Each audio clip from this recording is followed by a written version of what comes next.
and I'm reading in this 13th chapter of the Bhagavad Gita right now, where Krishna is describing how we are knowers. And the phrase, albeit very short, is gya, which is the cognate with our English word know, to know something, become aware of it.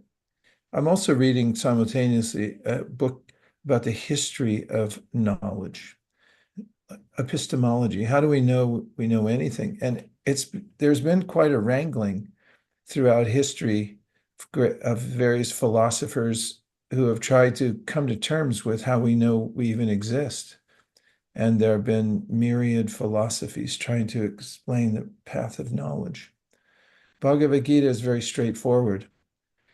As Krishna describes in the Gita, that we're in a field, this body, and we can know the field. And one of the ways we can know we're not our body is because we can know it. Means that we can look at it as an objective, just as much as you can stand back from a plant and look at it, or a picture and look at it and notice that, oh, the picture is beautiful, but I'm not the picture. So in the 13th chapter of the Bhagavad Gita, Krishna describes how knowledge means to come into awareness that I'm the knower of the field. And then he describes how there's a super knower within the field. There's two knowers. One of them is a knower of all fields. That's our sense of universal intelligence that connects everything and everyone. And then there's our individual awareness, which is that I'm aware of a small area. I'm barely aware, I must say, of even what's going on in this body. When things go wrong, then I become more aware of it. But it's not possible to know everything. That's because, as is described in the ancient wisdom texts, we're part of the whole. Just as there's sunshine and there are photons that come from the sun, which are individual particles of light. So we're like that. And then the sun as an aggregated entity, meaning it's the globe, it's the rays, it's the deity behind the sun that makes it shine. These all together are the whole. So as parts, we can know something, and that's important, actually, in the history of knowledge, coming through various schools of thought, like the skeptics had a philosophy that nobody can know anything, and we can't even know if we know that we exist.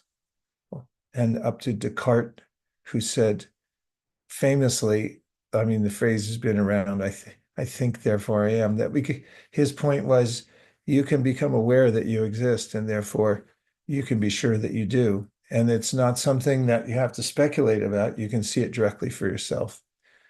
And although the Bhagavad Gita and Descartes part ways in certain ways philosophically, there is a way in which, in the Bhagavad Gita, Krishna describes how we can become aware of our existence. How often do we do that? Well, depends on your lifestyle.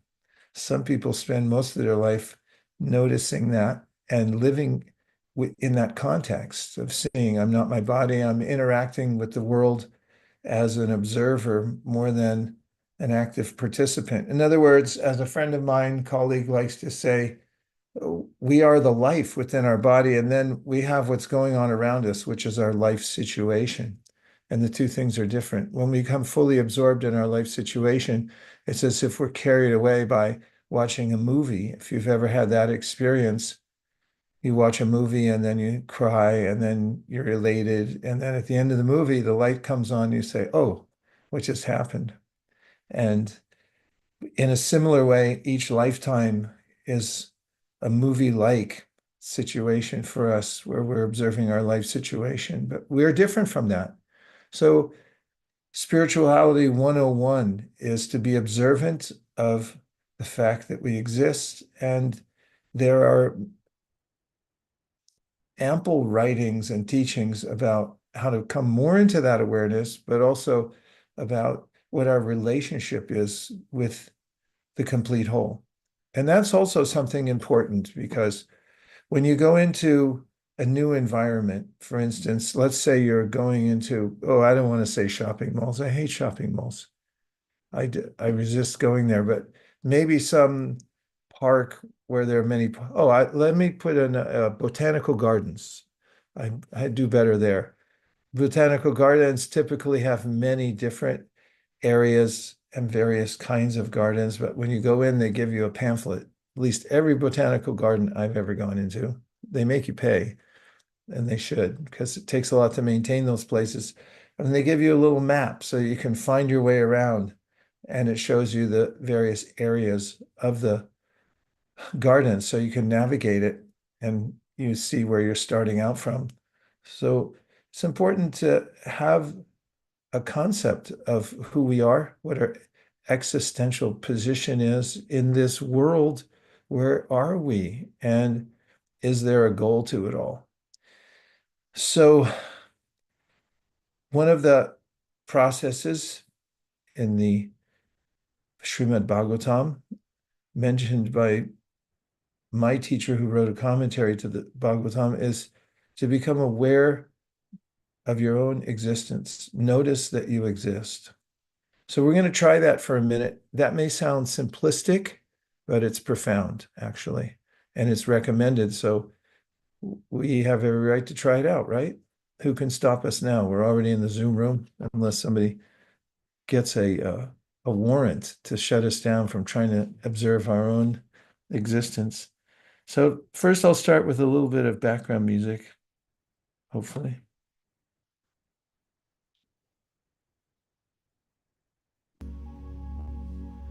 And let's go into a deeply meditative mode here for a moment. Just sit up a little straighter than you were a second ago. And if you'd like to use a mudra today, on your right hand, put your thumb and index finger together in a circle. And on your left hand, put your thumb and your middle finger together, so you're like this. And relax, close your eyes, and notice your breath. And as you exhale, let go and release. We hold on to so much, and we don't even know it until we take a moment to let go. Keep an alert mind,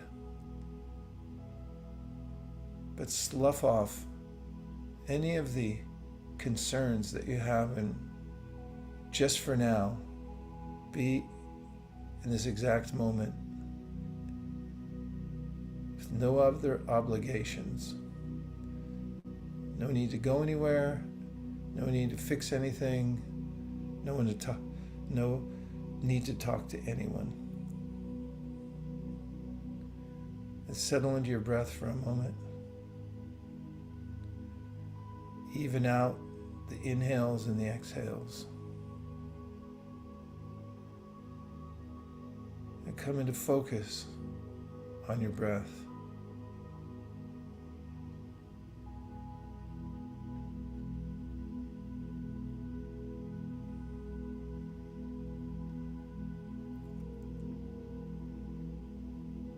There's a light on in your body, and it's you.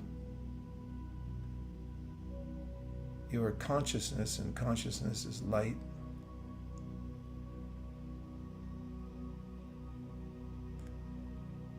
And just turn inwardly and notice that you exist. Notice that you're conscious, that you exist.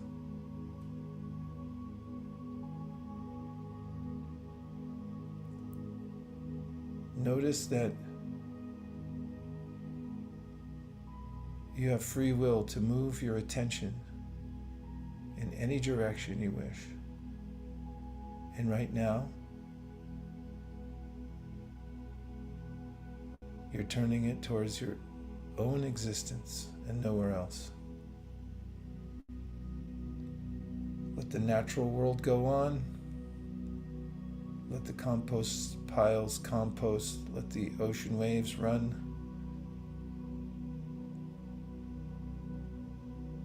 stay here in this moment and be aware of your own existence.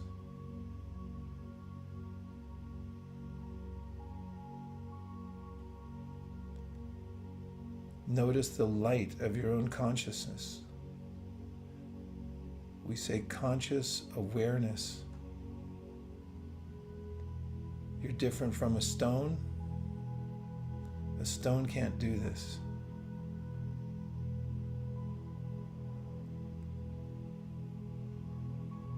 And as consciousness, you are superior to your physical body. Physical body is like a stone. Your bones are stones. You illuminate the body, and as soon as you step out of the body merges back into the elements. You as consciousness never touch the material elements. You only cohort with them for some time.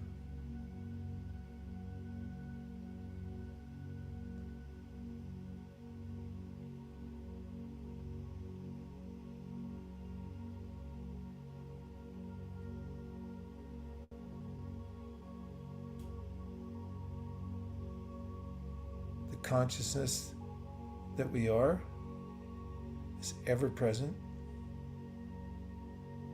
We're only covered by different layers of matter.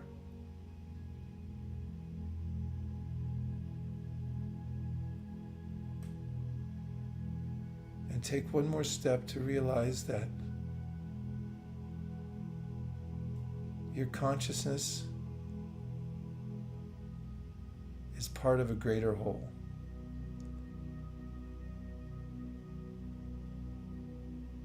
Your body's going on automatically.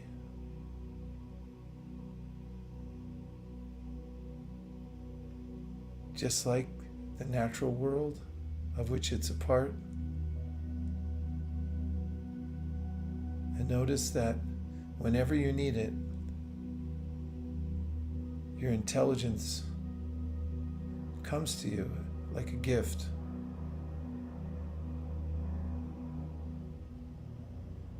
Everything supplied, everything operating through a higher power.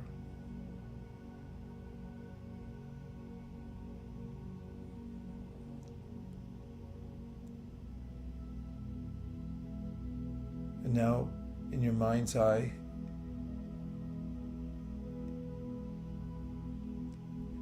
and silently, with unstruck sound only within your mind, you can pronounce the 2-syllable mantra, which means spiritual substance, spiritual happiness. Rama, R-A-M-A.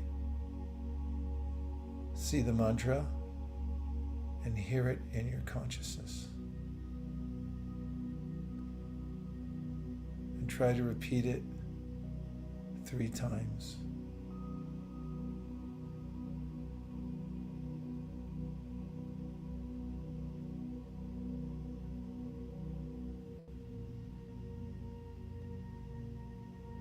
And bring your awareness back to your breath.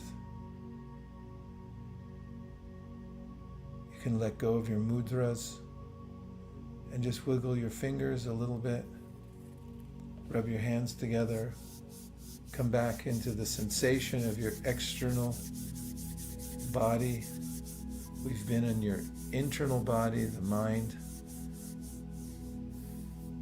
Open your eyes and come back into the Zoom room.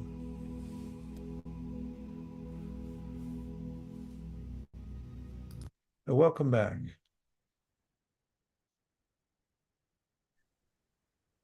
So,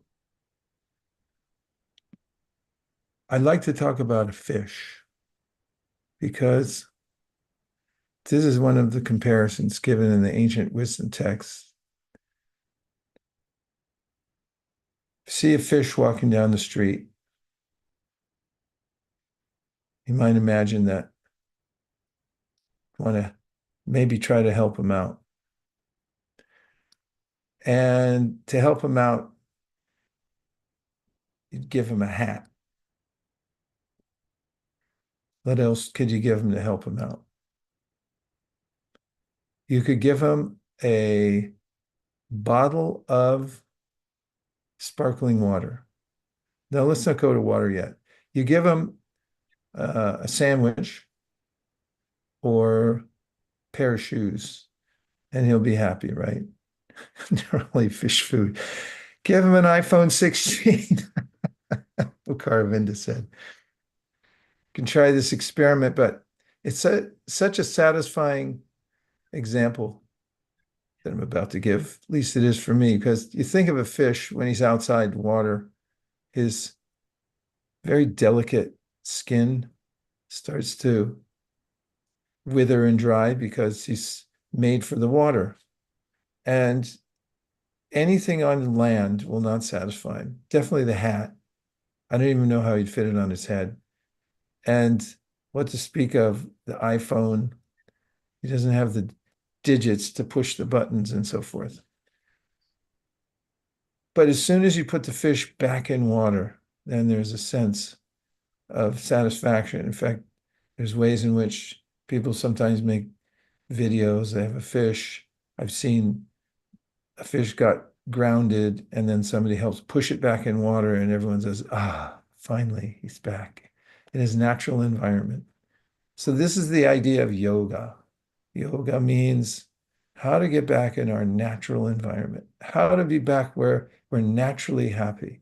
It's not an artificial imposition on the mind. That is, happiness is not an artificial imposition on the mind. It's not an intellectualized position to be happy. And none of the emoluments of the body and mind in this world satisfy us, because when we're out of our natural condition, then we don't feel satisfied, just like the fish out of water. Can we see that fish? I mean, we've been talking about him so much. I'd like to see him. It's a nice picture. Yes, a second. I'm just waiting for the. Bring back the fish. We need a chant or something for JM to respond and bring back the fish. Just a second. Yeah. I'm Okay, everyone sharing take my a break while we're waiting for the fish to come back. Talking about him made me thirsty.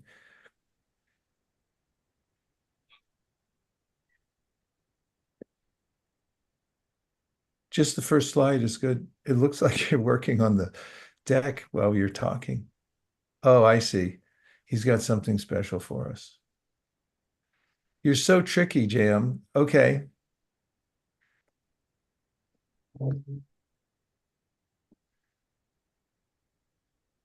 I can see the slideshow, but okay, Is this the there's the fish you're first looking one. for? That's the one I really like because it just looks so accommodating, that whole environment for the fish, doesn't it? If you've ever been in a pristine place where trout, that looks like a trout or maybe a salmon, and they look so natural in that environment. And when they're swimming in the water, they look so natural too. What's more, my teacher used to say that fish is built for the water. So even if the fish was swimming against a strong current, it wouldn't be waylaid or deterred because of its natural constitutional body and its abilities. But if you put an elephant in a fast-moving river, it would be swept away, like the Ganges. Very swift currents come there. I visit the Ganges at least a couple times a year, and if you stand by the river, you can see it. It looks like it's moving slowly, but if somebody jumps in, you'll see they go downstream very fast. But a fish is built for the water. So similarly, we're built for another environment where we're naturally accommodated. Okay, let's see your great creation, that the innovation. He called an audible There it is. Oh, you're into AI now, aren't you? I could see what you did. He pulled an AI on us. So here's our fish friend in San Francisco with an iPhone 16 and a nice suit, but he doesn't look very well positioned compared to the last picture, right? Move back to the last picture. Let's vote. Which fish looks better situated? Number one, that's number one if you want to vote. And let's see number two. Manu, Radhakripa, Nirali, Vicky, Charles, Raj, Alish, oh, Elaine, Chandu, Magnus, Nicholas. Wow, everyone's voting the same way. It's a landslide to go for the fish. So that's the teaching of the ancient wisdom text. It's very simple. There's a way in which, and somebody may say, well, how does the fish get out of water in the first place? Now we're getting into some heavy philosophy. Okay, here's how it lines up in the wisdom texts. In a very basic way, there's three primal energies. One is the internal conscious energy. We call it spiritual energy as opposed to material. And the next one is an external energy, which we call material. But there's a third energy, which is called marginal. And that's the nature of the self in this world, the Atma. So we're permanent personalities. It's not that we become merged and we lose our identity, but we are naturally part of the internal energy, the conscious energy. However, being conscious, we have characteristics, and one of them is free will. We can choose to go anywhere. And this is something that Krishna talks about in the Bhagavad Gita, saying, actually, we're a lot freer than we think. I saw a TikTok or I don't know the difference sometimes between a TikTok and a YouTube or whatever, but it was a video of somebody trying to let a little dog out of a cage that it was in, and it wouldn't come out, even though the door was open. In fact, that happens in the penal system. Sometimes people, they get so used to being inside the prison, they get conditioned to it. And even if they come out, they want to go back in as it seems more natural. So this is called conditional existence. When we misuse our free will to entertain the external energy, the material energy, and then we get caught up in it, we get conditioned by it, and we forget our real nature as being spiritual. So the whole purpose of yoga is to reintroduce us to our nature. So if you took that second fish that was in San Francisco and you brought him to that pristine little place, he might say, no, I don't want to go there. I like my life in my cramped little apartment in San Francisco, even though I'm trying to look cool here. So, okay, no problem, Elaine.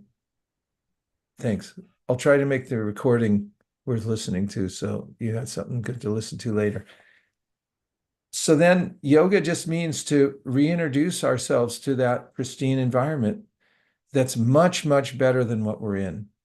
And sometimes it takes coaxing. In fact, there's a story from Plato when he talks about how there were cave dwellers. He gives this analogy that the cave dwellers are sitting in a cave and they're looking at the back wall and there's fires behind them. So what they see on the wall is dancing shadows. And they take that to be reality. And they're so used to it that they just accept it. And one day, one of the cave dwellers somehow gets out of the cave and sees the daylight, the trees, the colors, all of the societies that are there, and realizes a higher reality. And then very excitedly comes back in the cave, but then upon coming in the cave and telling everyone there's a different world out there, they become disturbed and say, that's nonsense. In fact, they want to kill him. That was one of the analogies of exploring or people's reluctance to explore a higher reality due to conditioning. So the yoga process, especially bhakti yoga, is meant to reintroduce us to the water. In this analogy, it's our natural condition. Okay, I'll show a couple more slides and then hopefully it'll inspire some conversation. Anyone can bring up questions and philosophical points or a reflection. So moving to slide number 3, and the phrase fish out of water, if you do a quick search for it, here's a paraphrase of what it means. A person who feels uncomfortable or embarrassed because of being in an unfamiliar, incompatible environment. And the next slide describes what Krishna says in the Bhagavad Gita, which is the material world is a foreign environment for the spiritual beings, and we are spiritual beings. We're not our bodies, as we explored just a few minutes ago. We're consciousness. Matter is not conscious. Therefore, incompatible with matter. It's the properties of matter themselves, in that they're always changing, is frustrating. Although we've grown used to it and we have these ideas that, oh, you just have to accept it. But the ancient wisdom texts say, no, actually, the reason you're frustrated is because you're incompatible. And that's a good thing, because it's telling you something. It's saying that you have a higher nature. If you're in the desert and you find some gold, like a gold coin, let's say I have a friend right now who's walking across the desert. I don't know how he's texting me every once in a while, but somehow he is. And he wanted to go on a kind of walkabout to get himself together. So he's walking 700 miles across the desert. And he's halfway across right now and texting me. Let's say you're in a place where you've never been before or nobody's ever been. And then you find some gold coin sitting on the ground with an imprint on it. Then you might ask where it came from. So similarly, we have desires for living forever. It's one of the biggest movements I'm noticing nowadays. Everyone's trying to figure out how biologically you can live longer. There are seminars, there are books. In fact, one of them's called How to Not Die. Well, if everything around us is naturally dying, why is it my impulse to not die? Well, the ancient Vedic literatures say that's because you don't die. But when you identify with your body that's changing, and death is a final change, then you start to buy into the idea that I'm a material entity and I'm dying.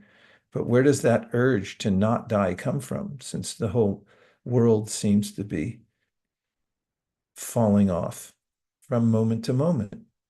And so the ancient wisdom literatures say, if you find a gold coin in the desert where no one has ever been before, and then you'll say, oh, somebody has been here, and there must be a source to this. And if we find that urge within ourselves to live and not die, to stay young and not grow old and so forth, then look for its origin. Where's the origin of that desire? So the explanation given in the wisdom text is that the material world, external energy, it's temporary, it's always changing. We're not temporary. We're permanent. And there, that stamp of desire we have in us, like, I want to keep living. I don't want to stop. Even an ant has it. If you walk up to an ant and say, my dear ant, uh, I would like you to move to another location, then the ant will say, no, I live here and this is my place. Or what to speak if somebody accidentally is about to step on an ant, the ant will scurry to the other side of the person's shoe. I'm trying not to give a scenario where the ant gets stepped on because it sounds pretty sad. So every living being has this sense of self-preservation in a world that cannot be preserved. And that's where the incompatibility comes from. And it's good to notice that and embrace it, say the ancient wisdom text. Okay. So here's the axiomatic truth of the Bhagavad Gita is that we are not our material bodies. And that includes the gross and subtle bodies we have. Gross means bones, blood, all that stuff evaporates at a certain temperature and just goes back into its natural environment. It comes out as gray smoke and you get a little bag of ashes. And then there's the mind, the intellect, and the false ego. These are three subtle bodies. So we have two material bodies, two. Sorry, I showed you three. Two. One is the gross physical body, and the other one is our psychological body. That's the part that moves from the present body I'm in now to the next body. There's a science behind that of how we get the next body. It's an accommodation according to the way we've developed our subtle body, our mind, our intellect, and our ego. But I'm not going to go into that right now. But the main point is we are not our material bodies. That is gross or subtle. We're different from both of them. We're what's animating the body. As soon as the Atma, the spiritual conscious particle, leaves this present body, immediately the body starts to disintegrate, merges back into its natural environment, and all the elements go back to where they came from. I said I was going to stop at a certain point, and I may just do that in a minute. You skip the next slide, Jay. I'm going to number 7, and then this may be a point of conversation. Because 6 just says what it's just a repeat of what I just said. But there are ways in which our incompatibilities rise to the level of being what we call miseries. And the wisdom texts say there are 3 categories of miseries we suffer as a fish would suffer outside of water when we're in the material environment. One on the left, first one called adibhautika. That means miseries inflicted by other living entities. Are there any living entities that you know of that inflict misery in your life? Now I'm inviting everyone to participate in the most fun exercise ever. Who gives you trouble or misery in your life? Which living beings? Rodents for 500. Oh, we're doing miseries for 500.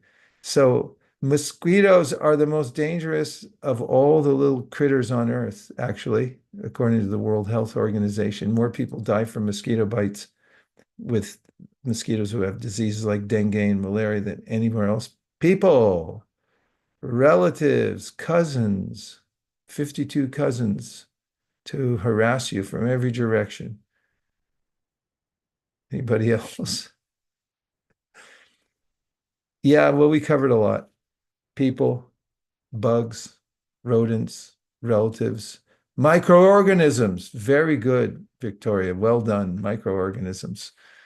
So these are the adibotic.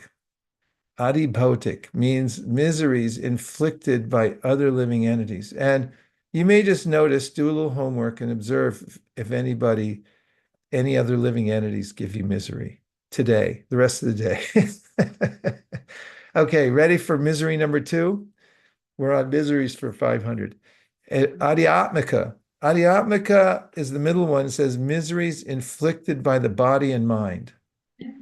Are there any ways in which you ever get misery from your body or your mind? Be specific for full credit. Fear, physical pain, stress, be more specific. Disease, what kind of disease? Name three diseases. Overthinking, cancer, yeah, two more. Jealousy, love. You guys are so deep. Okay, flu, thoughts, COVID, yeah. We go on for all day because if I started more systematically and say, name all the diseases that start with A, and then we went to B, C, D, and E, we'd be here all day.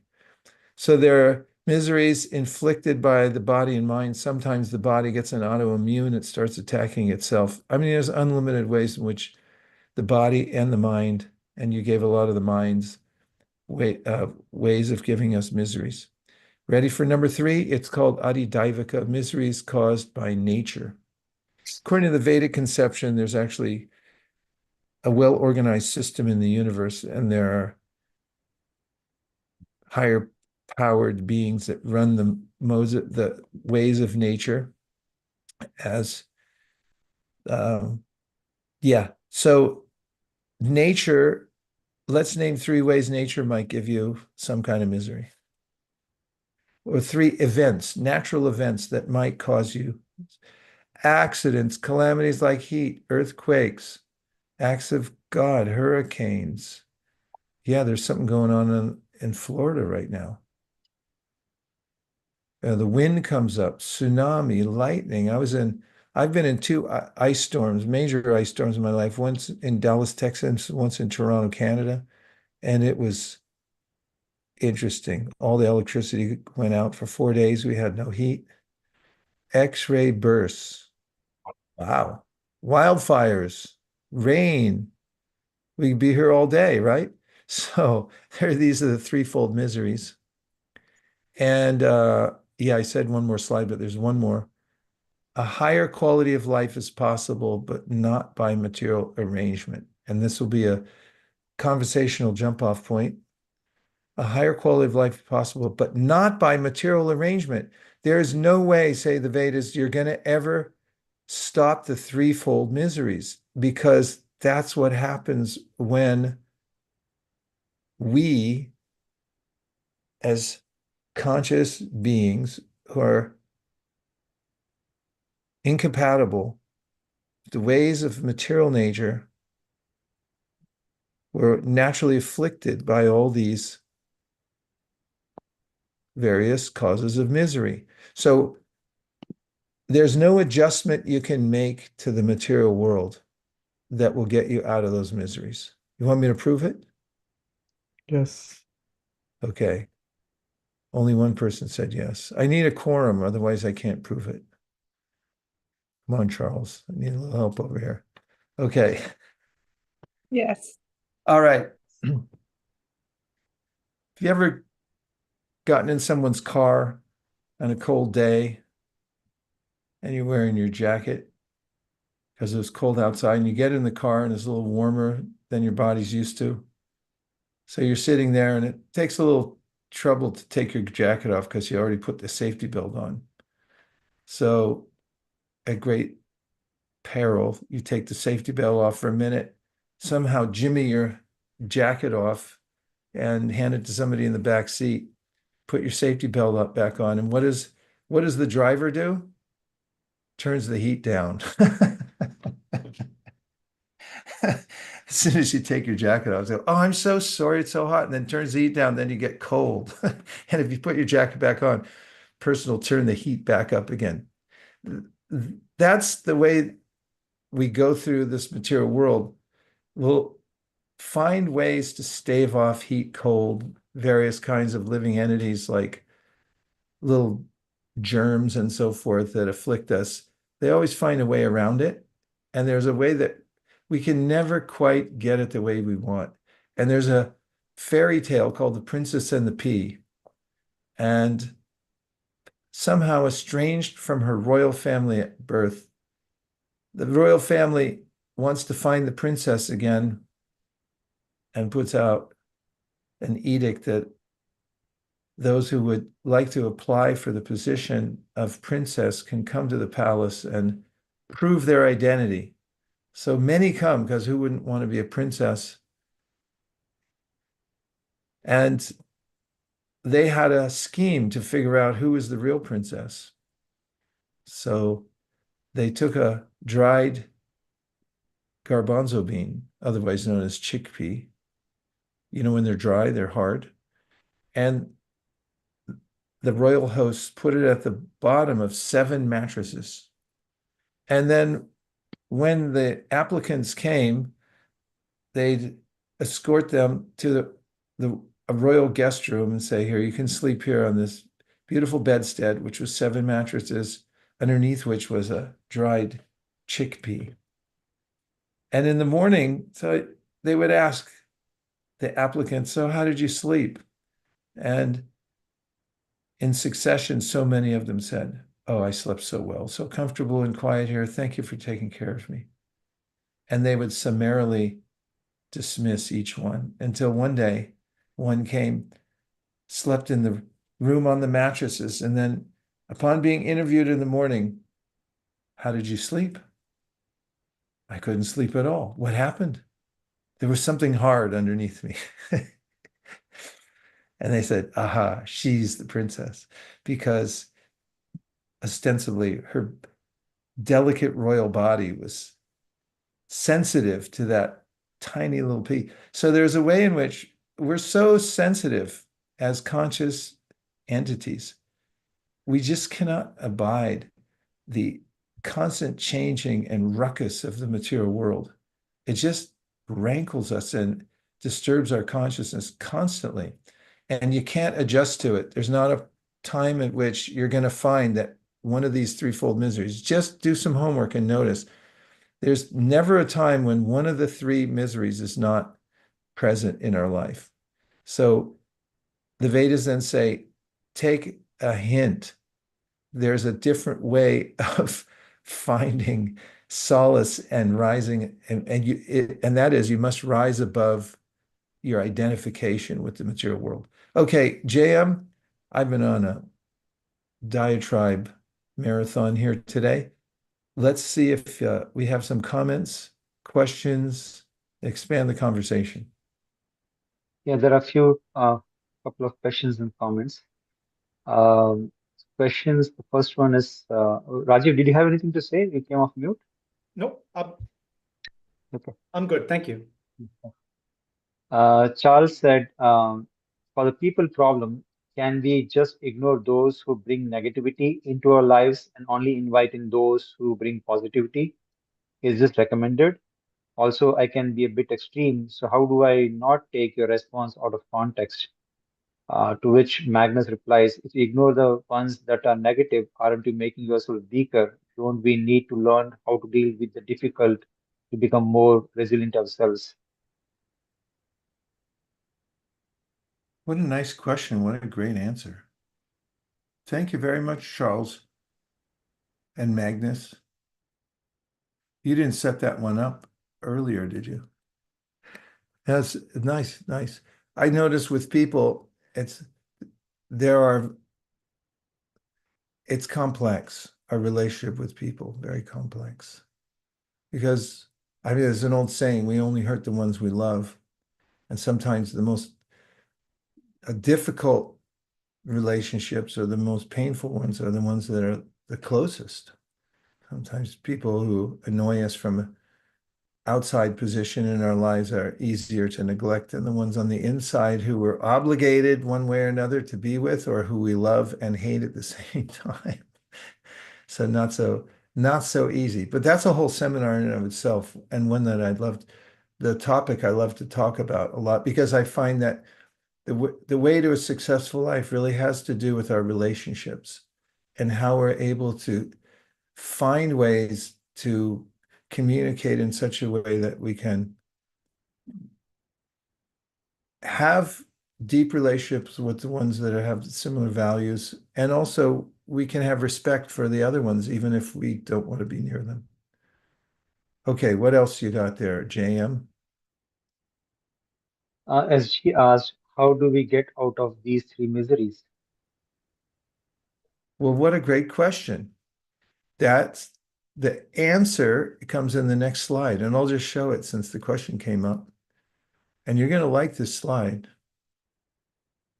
It's one, two, three, four, five words and an exclamation point for you to answer your question. Are you ready? 3, 2, 1, jump back in the water. Keeping it simple, if we're fish out of water, how does the fish become happy again? How do we avoid the threefold miseries? How does the fish feel naturally satisfied, jumps back in the water? Suppose the dolphin's not technically a fish, but anyway, there's ways in which, even as we live in this environment with the threefold miseries, we can adjust our lives. One way through conception, the way we're looking at the world, or perception. Another way, that is our conception of life, of what life's for. Another is our habits. Another is our principles. And this is an important point because all suffering comes from our minds. And when we're able to adjust our minds properly, proper conception, proper habits, proper principles that we live by, we're able to live in such a way that we're not affected by the threefold miseries. They're there, but they don't act the way they do when our conceptions are that we are this material body, that we're here permanently, and that our duty in life is to adjust ourselves so that we can become happy. And conception, this world is ... not my final destination. It's just like if you jump on a public transport and somebody takes the seat you wanted to take, you wanted to sit in, you can start a row. You know what a row is? It's a brouhaha. You can start a argument and get into a fight. I've seen it before. I was standing on a train stand once in South India, and it was a hot, sweltering night, and people were cutting in line, and then a fight broke out. It's just so funny because we're all going to get on the train eventually, but a fight broke out about who was standing in front of whom and so forth. If this life isn't my final destination, there's a way in which we can really adjust to a lot of what happens to us here because we're not thinking it all has to fit, because it doesn't. And the second conception is the world is a classroom. And we're meant to learn something from everything that happens to us, all circumstances. Then the next category is habits. And the first habit that the wisdom texts say that you should master is the way you speak. Interesting. Speech is the gateway to all other good habits, or I should say mastering speech, perfecting speech. And so the Bhagavad Gita says, be truthful, speak in ways that are beneficial, avoid speech that offends. And by the way, there is a way to give practical or constructive criticism if that's your job and you have to do it for your kids or those who are signed up as your apprentices in one way or another. And also to repeat mantra. Mantra means there are spiritual phrases that raise our consciousness, that purify our consciousness, that realign us. That's a thing, actually. And so if you align your habits, change your habits, adjust them so that you have progress in your life, you'll notice that you can rise above the threefold miseries. And you'll start to feel that your human life is very useful because it gives you the opportunity to do that. That means to improve yourself. Okay, I have one more, but there's more coming in I'm really torn here, JM. Give me what's happening on the board. And then we'll go to the last slide in just a minute. Yeah.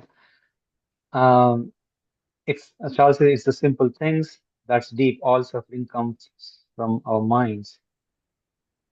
And he says, seriously contending with that statement and how to rise above that problem. Yeah, thanks, Charles. That's what human life is meant for. It's called a Tato Brahma Jignasa. We should use our intelligence to figure out, first of all, we're suffering. Second of all, that there's a solution to it, and then applying ourselves to the practice that helps us to rise above it. That's a very useful use of valuable human life. Okay, Jam, go ahead. James commented, I'm considering that the challenges or challenging people in my life are there specifically for a mirror of my own deficiencies. And I need to start thanking the messenger, teacher, and respond in love, attempting to align my perception like this more presently. Way to go, James. Nice stuff. Very powerful. Your mate is your mirror, and those around us who are triggering us in different ways, we can notice that it's something within us that's making that happen. Magnus, what do you want an example of? Oh, are you asking James? Yeah.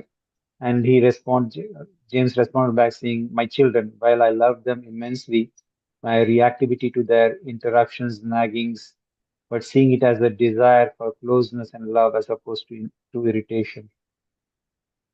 Nice. Yeah. There's a art to living that Christian talks about in the Bhagavad Gita that amidst the changes, amidst the miseries and so forth, there's a way to rise above them by elevating our consciousness. That's where it all begins. It's all an inside job. And there are practical means by which we can do that. Okay, the last slide, and that is principles to live by that help us to reconnect with the spiritual environment. One is to remember how I do is more important than what I do. This is one of the main messages of the Bhagavad Gita, is don't work for self-satisfaction or even for the reward, work out of service. And when you're working in service, you're not asking for anything material as a reward. Naturally, the rewards are abundant in any case, but don't be concerned with those. Be concerned with offering whatever you do as a service to the Supreme. That's what the Bhagavad Gita says is called yajna. And by yajna, working in that way, not only do you make yourself impervious to the threefold miseries, but you also feel quite deeply satisfied by whatever you're doing. And another principle is my integrity is my strength. What is it that we do when nobody's watching? When we're able to stick to our noble plan, even when we're not in the public eye, we feel so satisfied inwardly that there's a natural connection to our nature as part of the noble whole. And now the room's open for 3 minutes of comments. I need to hear a human voice.